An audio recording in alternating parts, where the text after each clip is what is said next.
Here's a game, Medi 33. Okay, e4. Yeah, let's try Alekhine's defense. Haven't played that in a while. Oh, he doesn't go for it. So this might transpose into a 4 knights or a Scotch or something else. Let's see. So this pawn he didn't defend, and he's attacking my pawn. Let's see. When I take here, he can take back with the queen and defend the e-pawn. If I take the e-pawn, he can take mine. I could defend my pawn. He could push. I could bring my knight forward. But the knight might get trapped there. Funny stuff. Let's see, are there any other things I could think of here? I could just defend. The knight move defends. The queen move defends. I think I'm going to take.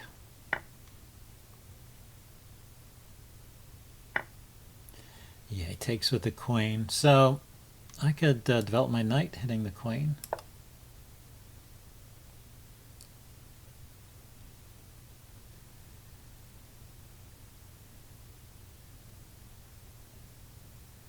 And I can also play d6 to prevent him from pushing that pawn forward to e5 after the queen moves.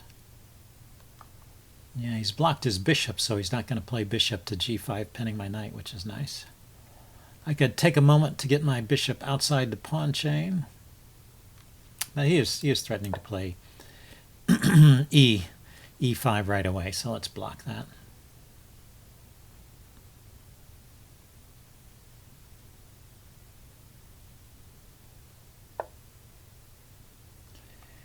And let's prepare to castle. I want to be able to castle quickly.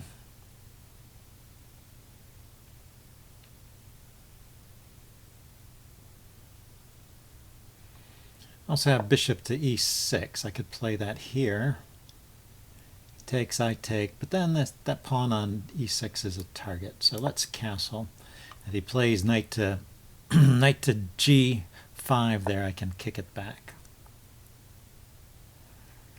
So I can develop my bishop to g4 or to e6.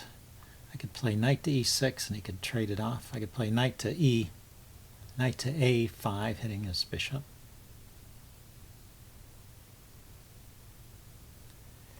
Yeah, let's harass that bishop a little bit. Knight a5 and bishop to e6 is what I'm thinking.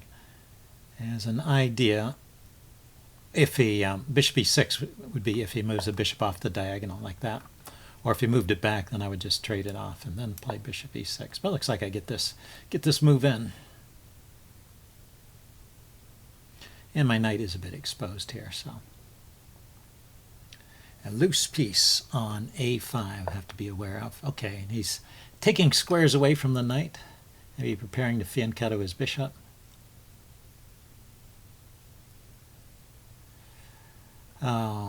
What do I want to play here? Probably I want to bring the knight back. It's got nowhere to go from that square. And it did its job. We'll see if it was worth that tempo that it spent.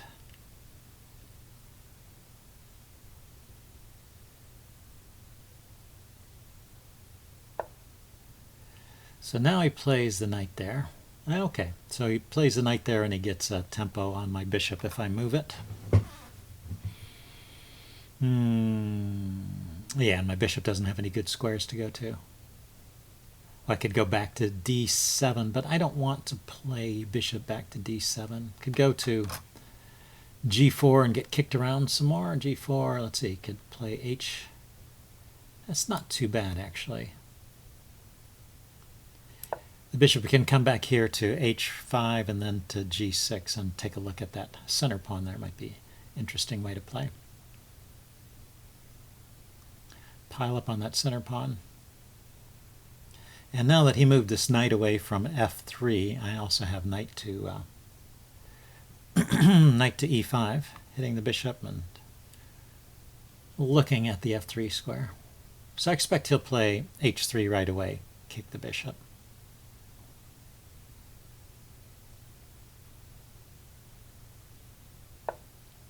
Oh, he played f3.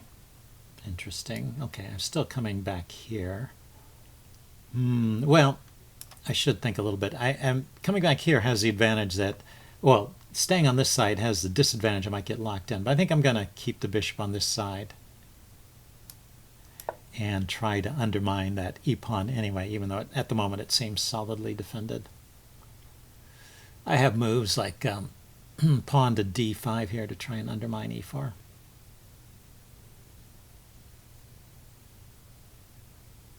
And also, well, that f3 move took a square away from his knight, so probably I should throw in h6, force that knight back. Back to h6. Well, is that so good? Knight goes to h6, and h3 rather. Knight to h3 and then to f4, and it'll hit my bishop. So it's a little bit a matter of tempo. So I play d5 right now, and he takes. I take with the knight. He takes with the knight. Take with the queen. This is protected by the knight. It looks like everything is covered.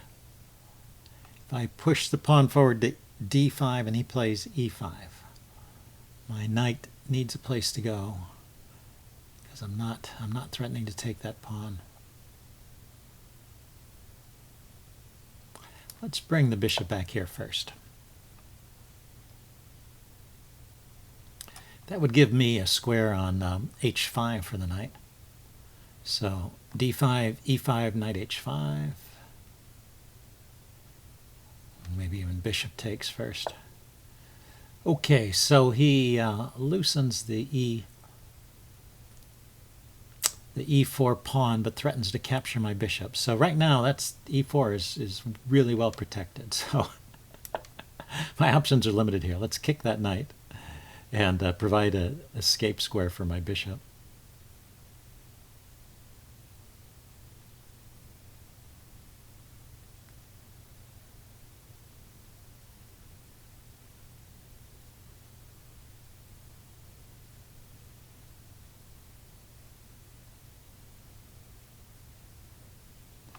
His queen and his king are on a diagonal here. I should look for opportunities to take advantage of that. Like if I could play b6 and e5, b6 and d5, I would be threatening. I would be threatening something there. So I played e5 right now.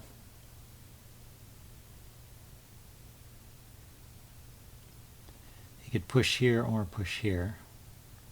If he pushes the f-pawn, I could take. He takes my bishop, I take his bishop.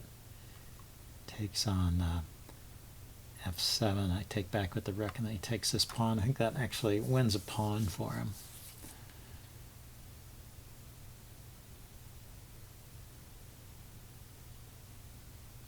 Yeah, it's kind of a funny idea. Is there another way to protect the... is there another way to set up this bishop c5 tactic besides b6? Because b6 looks like a strange move. Is there a way to get more pressure on this pawn? 1, 2. He's still got 3 guys on it, and I only have 2. Let's put the rook on it.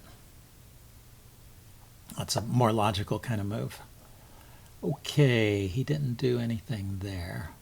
So knight takes, bishop takes, knight takes. And then I can move this bishop out of the way.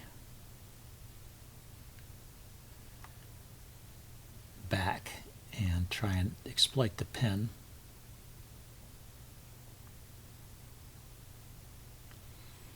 I have knight to b4 here, hitting his bishop. Kind of looks like an interesting idea to me, and we'll see what he wants to do. Maybe he has some trick with pushing the pawn forward here because my queen is opposite his rook. We'll see. We'll see if he's got some trick up his sleeve there.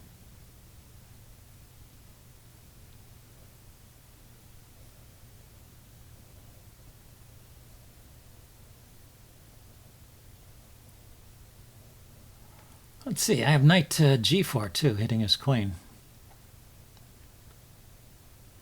But is there a follow-up? Yeah, I really would like to get the bishop on this diagonal and the knight here. That they actually coordinate, and I could even threaten things like knight to e3, even if his queen gets out of the way in time. So we'll see if I can arrange something like that. I guess getting in the move d5 is going to be key here. Okay, let's look at the time. He's got 4 minutes and I've got 3 minutes. Yeah, we're both thinking in this game.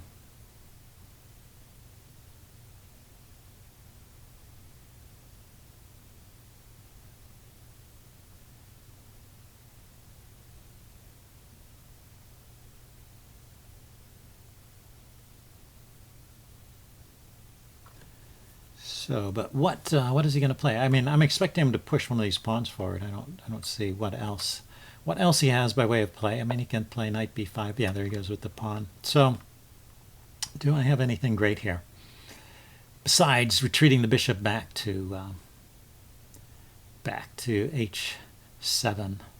I mean, I can eventually free the bishop, I think, by playing g6. I'm not totally afraid of playing that way. But is it unreasonable to think about playing bishop to h5? Let's see, if he attacks it with the pawn, I can just take at the moment. That's covered by the knight and the bishop. And it'll take him a while to set up some kind of... yeah, I get this move with tempo too. It chases his rook. Yeah, the rook might double. Rook to d2 over to f2. Maybe that's the plan. But rook f2, and then I have knight to g4 as an idea if he plays rook f2.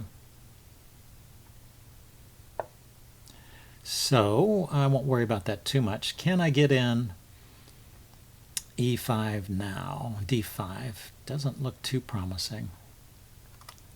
Let's take off this this bishop, this light squared bishop.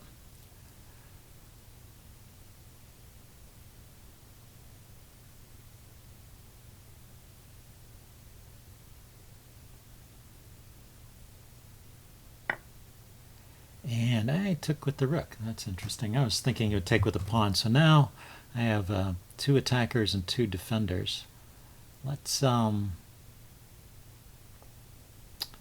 I prepare something here with queen up or bishop out of the way, bishop back, and queen to d7. I guess he can push that pawn forward, can he? I can take with the rook. He takes with the queen, I take back. He takes my queen, I take back. That's all even, isn't it? He gives up that pawn and I give up this pawn.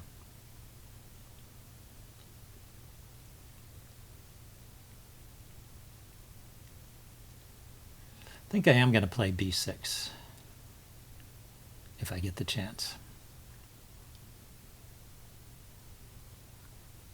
Queen to d7 to f4 doesn't do anything. Okay, so I moved this queen off of that diagonal.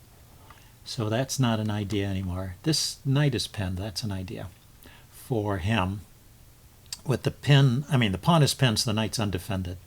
With the knight there, he could move his knight with tempo, and then this would be loose. Well, it's defended by the queen. If I play...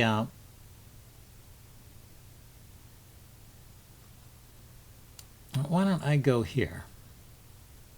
Get the queen away from the rook and threaten to take the e-pawn. And now if he pushes it forward, I can just take it. And my queen is still defending the knight, so I'm not immediately suffering from this knight attack. Yeah, he just comes forward. Okay, I will take that, I guess. And he has to take with the pawn. That's funny. Was he overlooking? He wants a take back. No, I don't think that's okay. He clearly set that up and intended to play that move. And the fact that he didn't notice it was defended is not an excuse. Even though it ends the game, that's not a move worthy of a take back. It's not like it's not like it was a mouse slip. That was an intentional move. And even if it was a horrible, terrible intentional move, it still counts.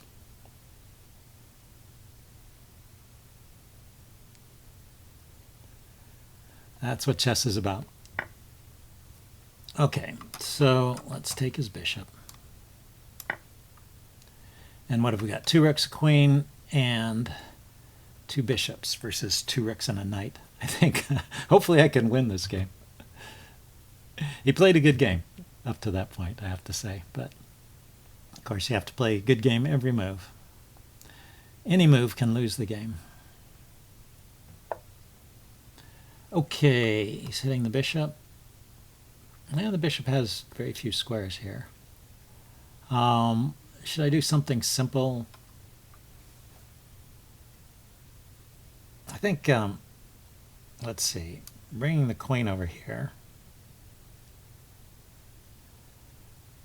might be useful. Piling up on the G file. You know, yeah, it shows how rattled I am. Rook to G3 is a good answer to Queen G5. Yeah, that was a good answer.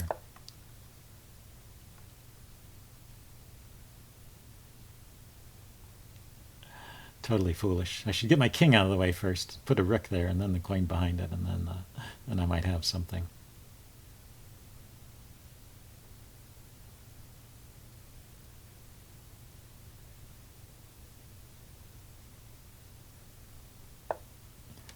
Yeah, he can win the bishop now.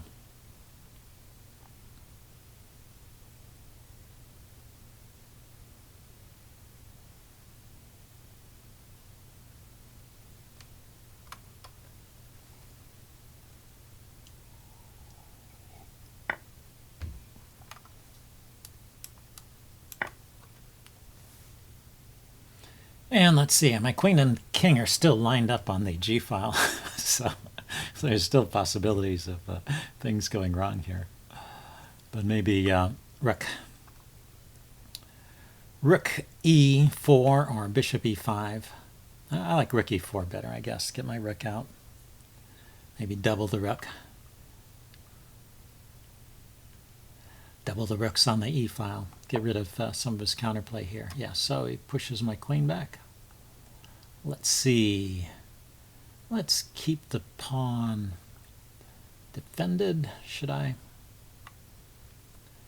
Let's play this check first.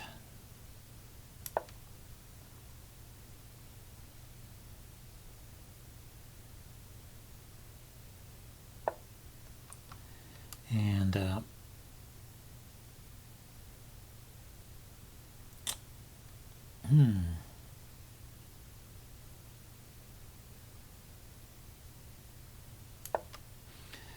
yeah, I was thinking I could unpin here, but actually he's got rook to rook to f4. Rook to f4, bishop e5, rook takes here, check, king here. Can he get a rook to the h file? I don't know. I don't think so. But he can chase me around for a bit. That's annoying.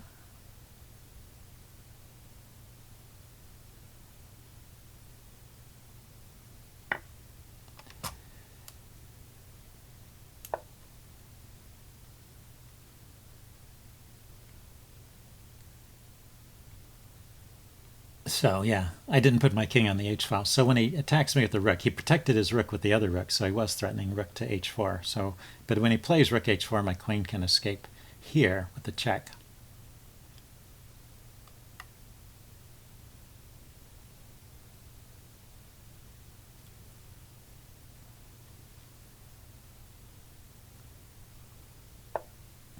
So he goes there. Not bad. What to do? Let's defend there with the pawn and give my queen an extra square. Let's bring my queen back here. Let's lift my king up and get my rook over to the h file. At least he's moving quickly now. Doesn't want to lose on time. And here with the rook on the h file, pinning his knight.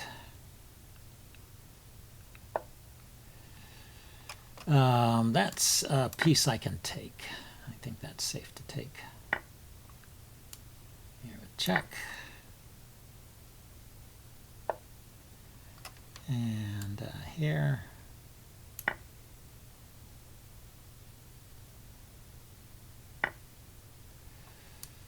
here. I think it's safe for him to resign now.